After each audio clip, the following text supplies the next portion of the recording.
Шымкент қаласының нөмірі 63 негізгі орта мектебінің 3А сынып оқушысы Мұстафа Жанел Абай Құнанбаев. Жазғы түрі қалмайды қыстың сызы, маса тұтай құлпырар жердің жүзі. Жан жануар адамзат анталаса, ата-анадай елжірер күннің көзі.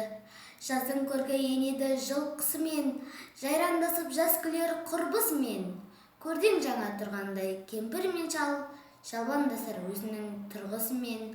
Қырдағы ел ойдағы елмен араласып, күлімдесіп көрісіп құшақтасып, шаруа қуған жастардың мойны босап, сыбырласып сырласып мауқын босап, түйе бозап қой қозап қорада шу, көбелекпен құстарда сайда дуду, гүл мен ағаш майысып қарағанда, сыбдыр қағып бұраңдап ағады су.